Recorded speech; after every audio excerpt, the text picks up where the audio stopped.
In this lesson, we're going to be looking at the production and propagation of EM waves. So a recap from last lesson on Maxwell's contribution to electromagnetism. So in the 1860s, a Scottish mathematical physicist named James Clerk Maxwell compiled a set of now 4 equations and through his observations of electricity and magnetism at the time, into a single all-encompassing framework known as electromagnetism. So he was the first to successfully unify electricity and magnetism via the speed of light, which is given the symbol c in physics, which comes from the Latin word celeritas, meaning swift. Just a recap of Maxwell's 4 equations. I'm not going to go through them in detail, just to recap briefly. First one is Gauss's law for electricity. It basically says that charges exist. And there are 2 types of charges that exist in nature: positive charges and negative charges. Positive charges make electric fields. Okay, the field lines here, I should emphasize once again, they're perpendicular to the surface of the charge. Negative charges, they basically eat electric fields. So the field lines look like that. Maxwell's second equation is that of Gauss's law for magnetism, which states that no magnetic monopoles exist. In other words, magnetic field lines flow in loops. Given the bar magnet, we know that from junior school, bar magnets have a north and a south pole, and the field lines go from north to south as such. And if you cut a bar magnet in half, you'll still get a north and south pole. The third Maxwell equation is known as the modified Ampere's law. Basically says that a current creates a magnetic field. In addition, a changing electric field produces a magnetic field. And Maxwell's great insight came from looking at Faraday's law of induction, and he used the idea of symmetry in his maths. Faraday's law of induction states that a changing magnetic field, that's equation number 4, changing magnetic field induces a changing electric field. So Maxwell thought, hang on, why not the reverse? And that's what he showed mathematically.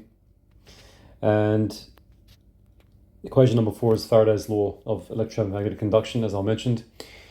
And that comes from module 6 as well. It's stated like this. So epsilon, that's an electromotive force with units of volts, is equal to minus n delta phi over delta t, where delta phi over delta t is the changing magnetic flux. And n is the number of turns in a coil or a solenoid. So all was well. Maxwell then manipulated these 4 equations and was able to show the following. 1 over the square root of mu naught epsilon naught is equal to a very particular number, which is roughly 3 times 10 to the 8 meters per second, which is the speed of light. Right? Light is an electromagnetic wave, where mu naught is the permeability of free space, and that's related to magnetic fields. It's just a number. And epsilon naught is related to electric fields, and that is known as the permittivity of free space, okay, related to electric fields. And using those 2 constants, these 2 numbers, Maxwell was able to show that electromagnetic waves travel at the speed of light. So mathematically, all was well. He theoretically proved that light is an electromagnetic wave from Faraday's hypothesis. But theory is one thing and reality is another thing. And in science, you need to have experimental validation of your theoretical construct. So someone needed to come along and prove Maxwell right, right? And this occurred in the 1880s. A German physicist named Heinrich, I don't know how to pronounce it. Apologies, I'm not German. Heinrich Hertz. So he experimentally demonstrated the existence of a certain type of electromagnetic wave, radio waves. So he experimentally proved the existence of radio waves, a type of electromagnetic waves. Just a recap of the electromagnetic spectrum. Okay, back from junior science as well. You've got radio waves, microwaves, infrared, visible, ultraviolet, X-rays, and gamma rays.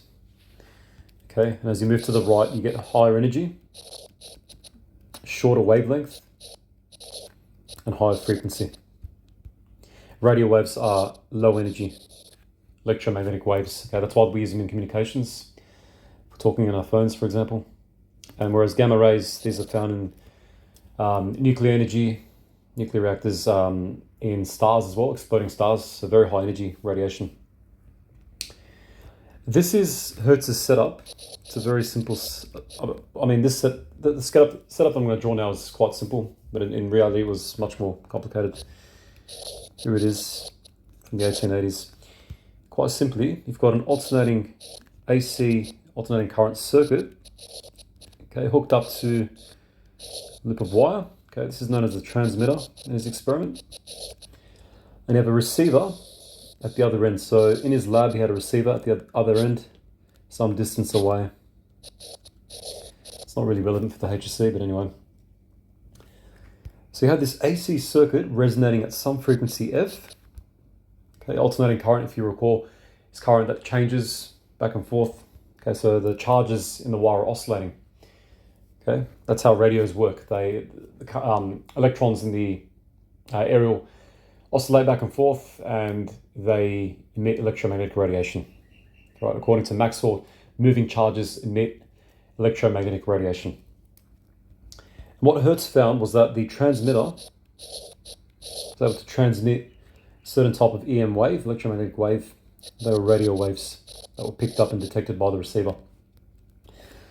And this is how Hertz was able to work it out. So knowing the frequency of the alternating current circuit, he was able to work out the frequency of the E field, the electric field oscillations.